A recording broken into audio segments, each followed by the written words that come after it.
tonight. It started out as just kind of this weird pain in my leg on my right side. All of a sudden, I couldn't feel anything in my lower part of my face. An ABC 27 special presentation. I told the family that he had a huge tumor in the right hemisphere of the brain. Brainstorm, sponsored by Penn State Health, Milton Hershey Medical Center.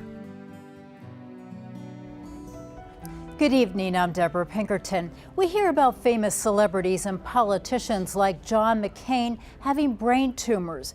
Brain tumors fall under the category of neurology, and so does nerve and muscular pain.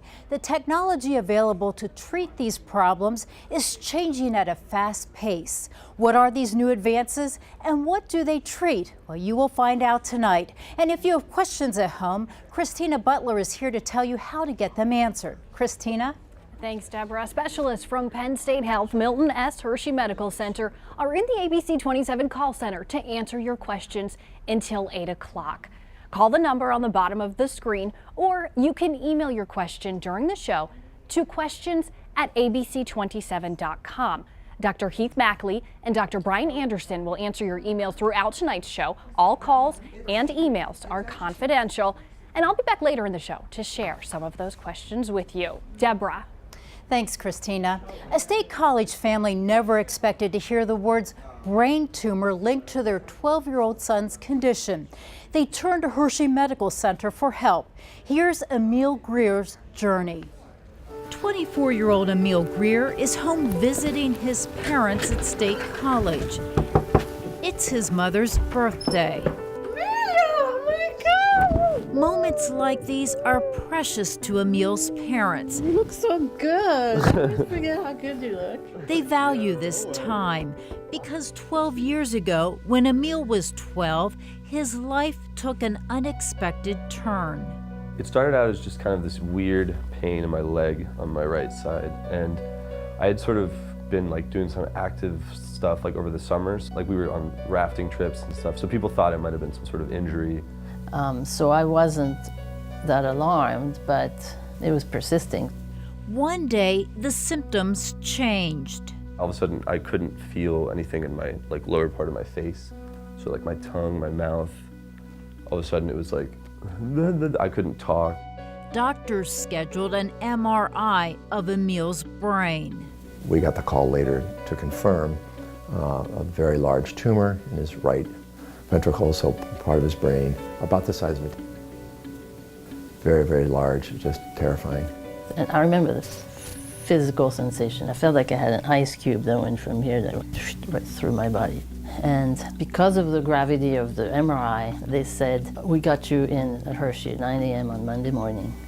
Yeah, I told the family that he had a large mass. You saw the picture of the brain, and then you just saw this big white golf ball in the middle of the brain, and it was in the back right. And it definitely looked like that shouldn't be there.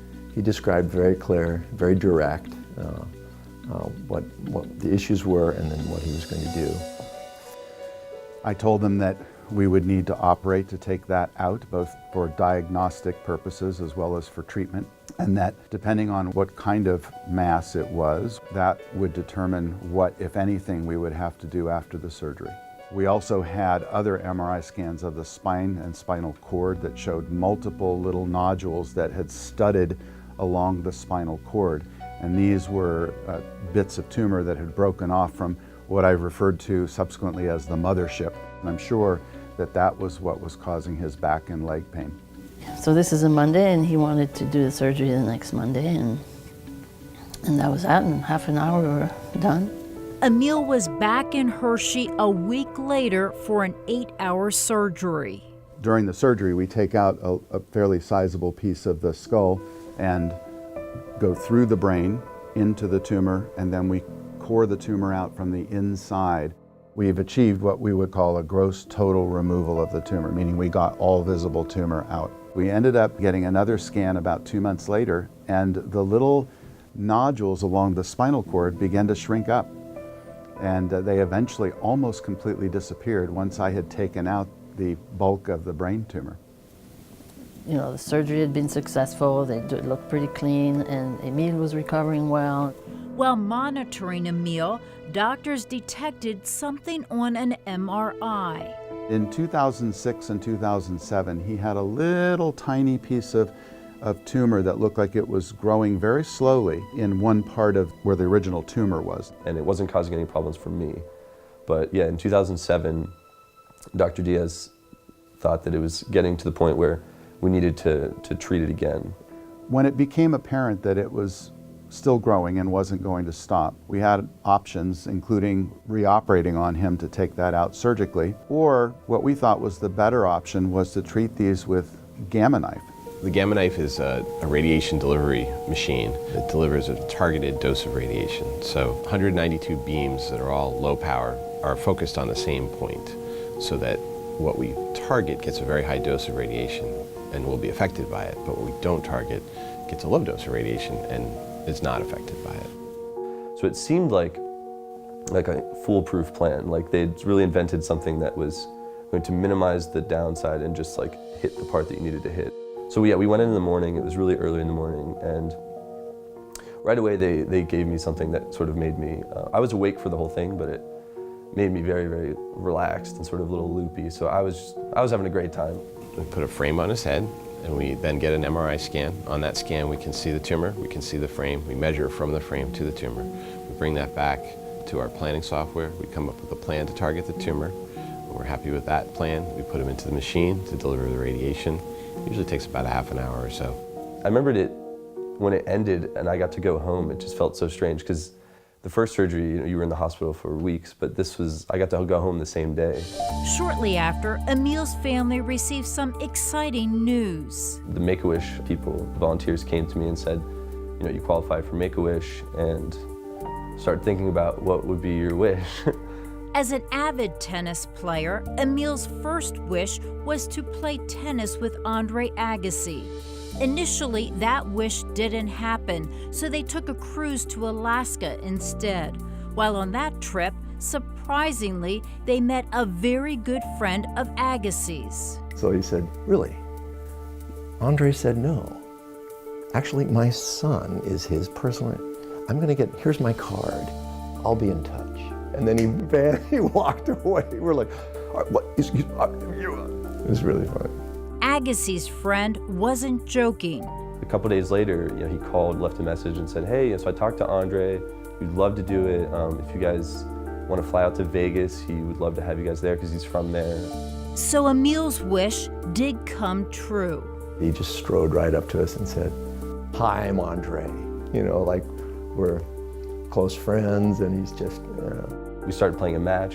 We played a set, and of course he destroyed me. It was 6-1. It really felt that he was so happy to be there. A once-in-a-lifetime experience. But Emil was reminded why this happened when doctors again noticed a small tumor in his MRI in 2009. We made the decision to go ahead and treat it with radiosurgery again. And so we went through that very similar process, pretty much the same way, targeted it once again, but this time it did work. 9 years later, Emil continues to have MRIs, and they remain clear. He's doing really, really well. Really, really well. He's a really confident guy in terms of, he's optimistic is what I mean. He's optimistic, he looks forward, not backward, though he's clearly aware of his past. I just feel incredibly thankful and just in awe of what all these people do, because it really gave me a perspective on what really matters. Emil has MRI scans every other year. He now lives and works in New York City. Joining us now is Dr. Brad Zecharia, neurosurgeon there at the Med Center. What an amazing story. Emil graduated from high school, and then he goes to Yale, graduates from Yale, a successful young man. Absolutely. It's really amazing how advances in technology and techniques like Gamma Knife have allowed us to treat even young people and get amazing outcomes. Talk to us about some of the cutting-edge procedures happening at Penn State Neuroscience Institute. Yeah, we're really trying to bring a whole host of innovative techniques, including things like a laser ablation therapy to treat really difficult to access tumors. And this is allowing us to really open up what tumors can be treated, do it more minimally invasively and safely.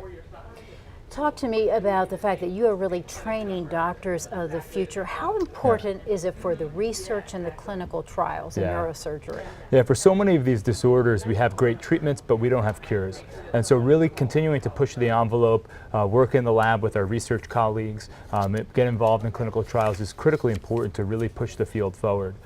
Even now, we've got a multitude of clinical trials to offer our patients and really give them the cutting edge technologies and techniques that are out there. And a quick question about Gamma Knife. So that's something that's used to treat both children and adults. Absolutely. It's used to treat a whole host of diseases like more malignant tumors, benign tumors, vascular malformations, and even chronic pain syndrome. So it's a very useful technique. Okay, a lot of good information. Dr. Zecharia, thank you for being here. Phone lines are busy, so why don't we check in with Christina. How's it going over there, Christina? Hi, Deborah. It's going well. The phone lines certainly are busy here. And a reminder that you can call 717-346-3333. Here to answer our viewer questions tonight, neurosurgeon Elias Rizik. And here's our first viewer question tonight. Can Gamma Knife be used to treat all types of brain tumors? That's a very good question. Gamma Knife, like my colleague alluded to, is a good selection of treatment to treat adult and pediatric brain tumors based on their types, their sizes, their location. They can treat benign and malignant brain tumors. So depending on the type of tumor and after review, it can be a very good potential treatment for brain tumors. Okay, for a wide variety of people there. Okay, thank you. Thank you for sending in your questions. Call us, or again, you can email at questions@abc27.com. Stay with us. We'll be right back.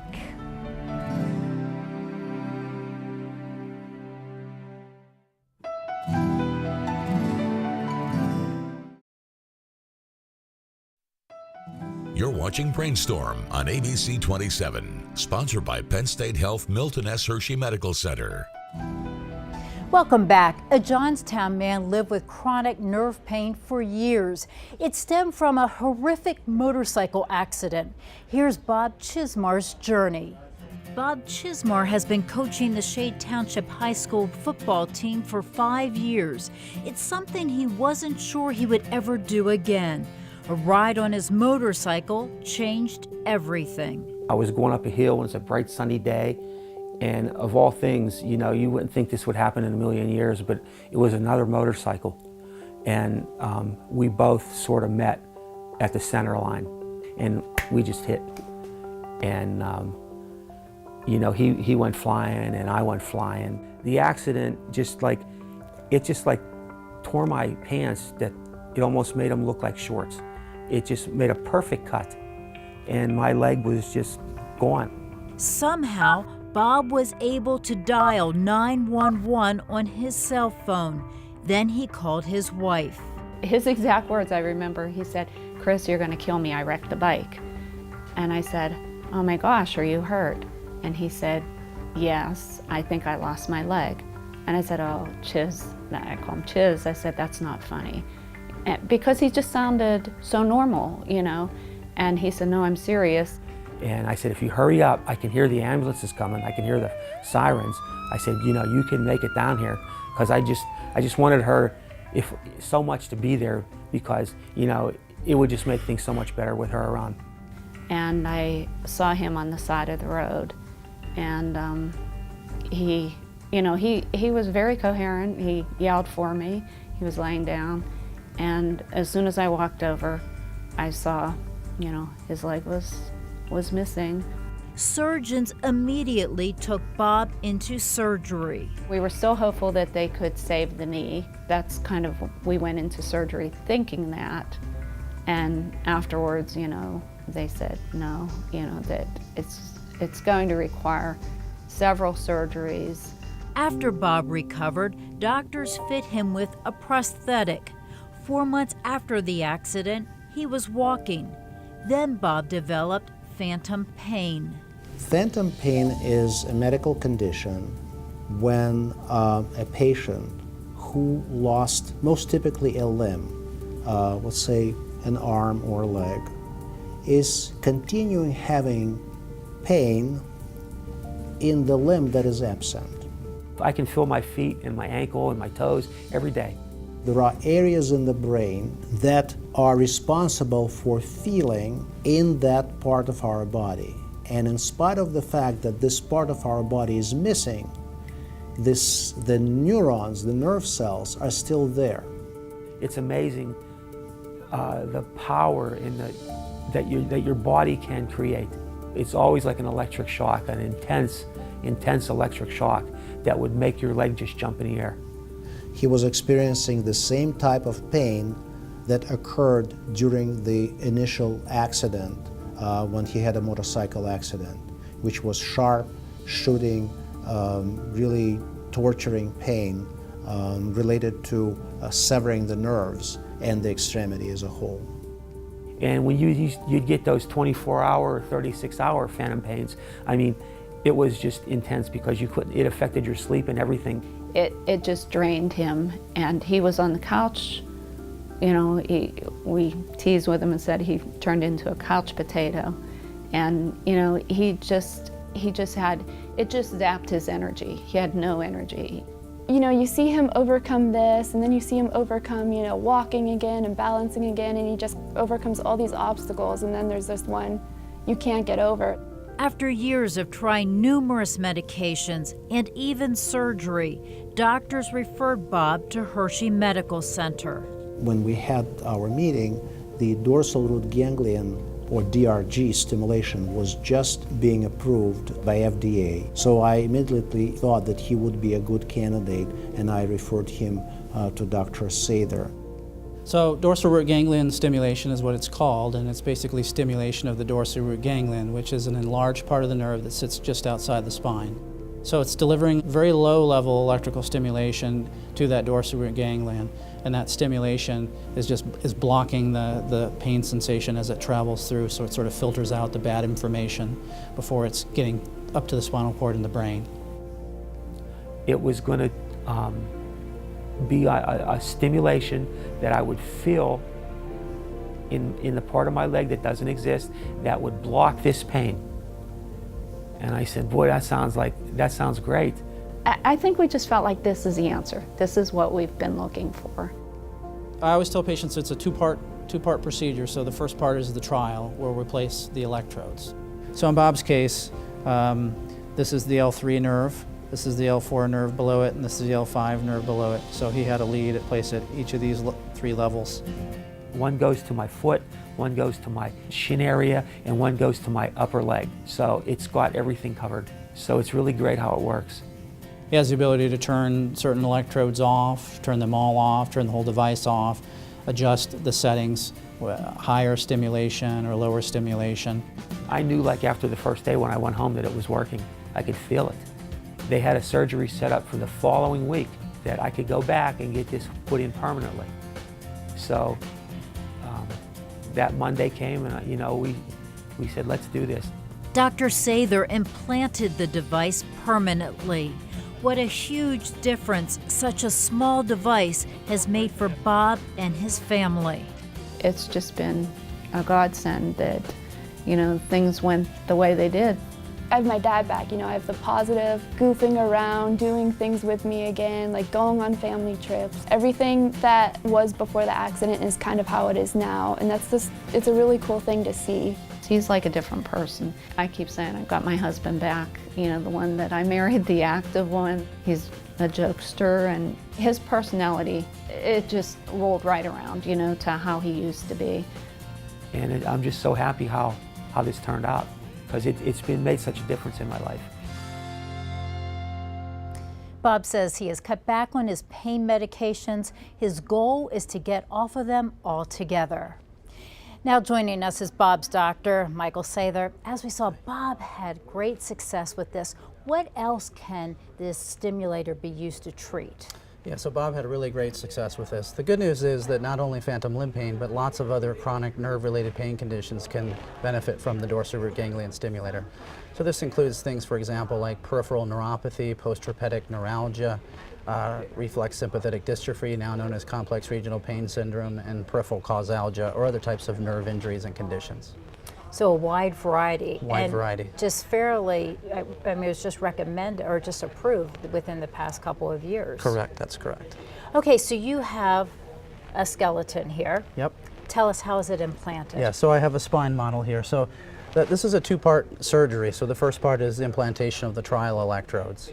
So here in the spine model, the implantation of the trial electrodes would involve a needle placement through the skin between the bones of the spine, and then through that, this guiding catheter would be placed with the wire electrode in it, and then this would be guided out in between the bones and out through the nerve opening, which is here. And the dorsal root ganglion sits right outside of the nerve canal, the enlarged part of the nerve there, and that's where that stimulator wire sits. And then this comes right out of the skin, and it hooks to an external pack that we monitor for about 7 days, and then the patient tells us how it works for them, gives us a thumbs up or a thumbs down, and we move forward if it was more than 50% relief. And that involves then implantation of this battery pack here, which then sits basically right at the level of the belt line. And what is the recovery like? So in comparison to other types of surgeries and procedures, this is a fairly mild procedure. The recovery is about 6 weeks. The pain is pretty limited, pretty small amount of pain. And the success rate is variable from person to person, but in general, the trial will tell you what kind of relief you're going to get with a permanent implantation. So if you have a very successful trial, you're going to have a very successful implant. We know that about 85% people when they have a success with the trial, will have long-term success with the implant. And we know that Bob wants to get off the medications. Is this typical for all of your patients? Yes, I think it's very likely that Bob will get down on medications, if not off medications altogether, because of his high response to this treatment. Okay, great. Dr. Sather, a lot of good information tonight. Thanks for checking in with us. Thanks for having me. And why don't we go back to the ABC 27 call center. Christina. Hi again, Deborah. Here's our next question for Dr. Rizik this evening. 6 years ago, my father was diagnosed with meningioma and cerebellar mass in his brain. In the last year, the size of the mass has doubled.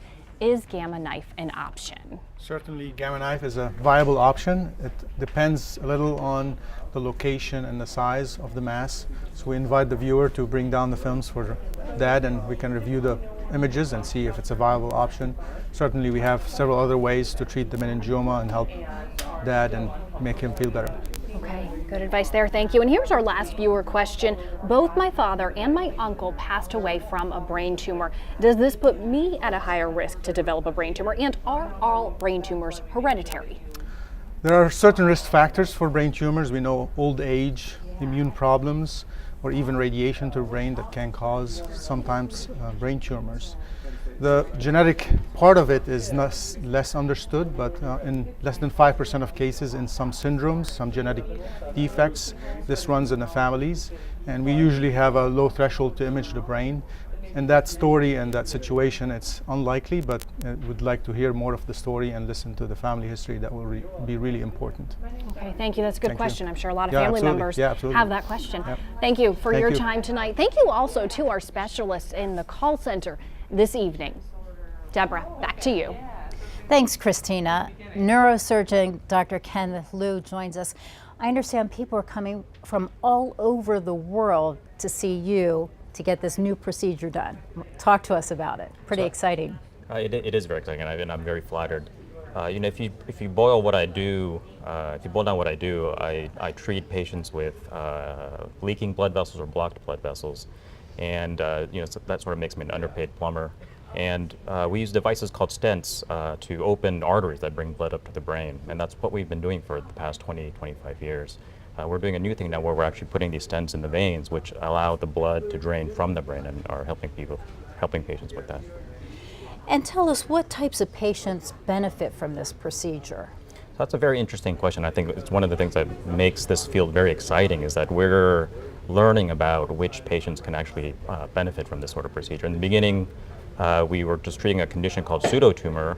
I think there's a lot of evidence now that that improving blood flow out of the brain can benefit patients with things like dementia, Alzheimer's, Parkinson's, multiple sclerosis. So it's, I think, a very exciting time to be doing what we do. And how long have you been doing this? So the first stent that I placed for this condition was in 2007, and we just did 1 or 2 a year, and now we're on probably up to about 100 a year. Wow, so just really growing. And what are the outcomes, and how fast can a patient recover from this? So I think, very luckily, I think we're seeing good outcomes in 75 to 80% of patients. And if we sort of go back to the plumbing analogy, if your toilet is clogged and you're plunging away, you know exactly the moment when it starts working again. And I think opening the drains of the brain, I think something similar happens. So almost immediately when we place these stents in these patients, they are experiencing almost immediate improvement. And there aren't many neurosurgeons doing this procedure in the veins. Yeah, it's something that I am trying to educate other neurosurgeons about and try to increase the popularity and the availability of the procedure. Okay. Dr. Liu, lots of really good information. Thanks for being here with us tonight. Thank you for having me. And we want to thank you, our viewers, for sharing your stories and sending in your questions. If you would like more information or if you would like to schedule an appointment, call 717-531-3828 or visit online at hmc.pennstatehealth.org/neurosurgery. Thanks for watching tonight. We wish you good health.